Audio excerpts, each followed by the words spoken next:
পরিসংখ্যান পাল্টা পরিসংখ্যান। চাপ চৌগুণ চাপের শরিকি সংঘাতে সরগরম শহর। চিদম্বরমের চিমটির জবাবে সুব্রতর সূচ ফোটানো, তারপর মুখ্যমন্ত্রীর পাল্টা চিঠি। এই সমস্ত ফাটাফাটি ব্যাপার নিয়ে আমরা কথা বলে নেব সুব্রত বাবুর সঙ্গে। বলছি না, আপনাদের এবারের ব্রত কি কংগ্রেসকে একবারে মুছে দেওয়া? না না, সেভাবে বলবেন না, কারণ মুছে দেওয়া আমাদের ইচ্ছে নেই। আর মুছে তো যদি দিই তাহলে যাওয়া আসা থাকবে কি করে?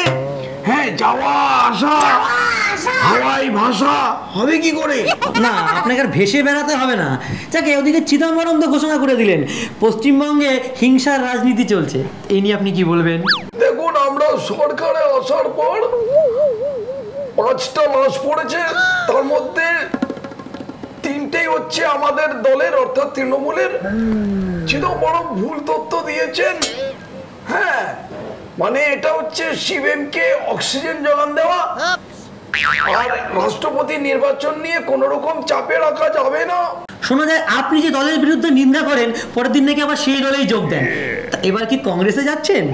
না না, এসব বলবেন না, কারণ আমি পঞ্চায়েত মন্ত্রী হয়ে ভালোই আছি। তবে আগাম বিধানসভার ভোটের আগে আমি ভেবে দেখবো। তবে এখন খুব ভালো আছে, সে বিষয়ে আমি কিছু কথা বলবো না। দাদা, একটু অন্যরকম প্রশ্ন, এসবের থেকে একটু আলাদা, একটু হাটকে। দাদা, তরমুজ কি? তরমুজ একটা ভালো ফল। হ্যাঁ, জমিতে লতানো ফল। এটা গরমকালে অনেকেই খায়, গবাগব খায়। ওর ওপরটা হচ্ছে সবুজ আর ভেতরটা না থাক বলবো না, ওটা গ্রীষ্মকালের ফল। এখন বর্ষাকাল, তরমুজ নিয়ে বেশি কথা বলবো না। ঠিক আছে, আমরা তরমুজ নিয়ে বেশি কথা বলবো না, আমরা আম নিয়ে কথা বলবো। আমরা আজকে আমাদের আম জনতার আম নেতাকে পেয়ে গেছি। দাদা, আপনার আম কেমন লাগে? আচ্ছা, আপনি আচ্ছা মানুষ তো। আপনি কি আমাকে ফলপট্টির ম্যানেজার পেয়েছেন? তখনই তরমুজ, তখনই আম, এসব কথাবার্তা বলছেন। এইসব বিষয়ে আমি কিছু কথা বলবো না। না, ঠিক আছে, আমরা বেশি কথা বাড়াবো না। আপনি দেখছি আপনি রেগে যাচ্ছেন।